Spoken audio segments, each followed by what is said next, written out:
Oh look, it's a native security camera, an endangered species of plant.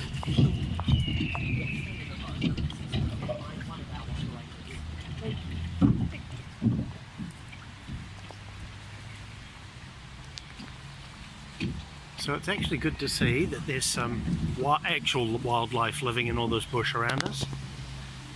So this is the start of the Big Splash ride. Patrons, you'll get some footage of the Big Splash itself. For everybody else, thanks for watching.